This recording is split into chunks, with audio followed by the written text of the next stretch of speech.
Hi Frugal friends, welcome to your daily dose of frugality on the YouTube channel Is Fire for Me. My name's Kim and we're working our way through 365 Ways to Live Cheap, written by Trent Ham.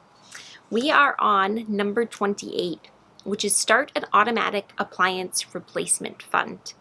One of the sneaky expenses that often starts people sliding down a slippery slope into debt is the unexpected failure of an essential appliance, often at the worst possible time. This usually means that people run out and buy a new appliance on credit without having the money to pay the bill. They are then running short for the next year or so as they pay off that extra bill and hoping nothing else goes wrong while they're paying it off. Here's a better solution. Take tip number 10 and put it to use. Put aside a tiny amount, $10 a week, towards appliance replacement. You've probably already saved that $10 a week by using other tips in this book. If you start doing it now and your refrigerator fails in a year, you'll have $520 already in hand to pay that bill. If the water heater fails 2 years after that, you'll have $1,040 in hand to cover that bill. All it takes is $10 a week, and if you set up the transfer to be automatic, you'll never notice it until you need it, that is. So this is that principle of establishing sinking funds. Jesse and I have sinking funds for several things. We don't specifically have one for appliances, but we do have sinking funds for home repairs for each of our properties. So this property that we have here, plus our long-term rental, plus our vacation rental.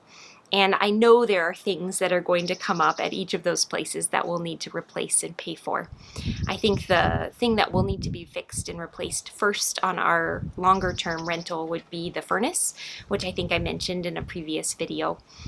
Another thing that will need to be replaced at our short-term Airbnb rental will be the roof, which I know isn't an appliance, but it's still something that we're saving up for.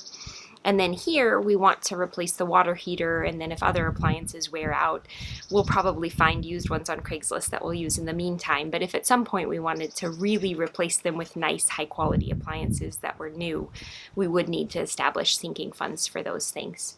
So I think it's a great idea to save up for future appliances. Do any of you already have sinking funds for appliance replacement? And if so, have you had to use them?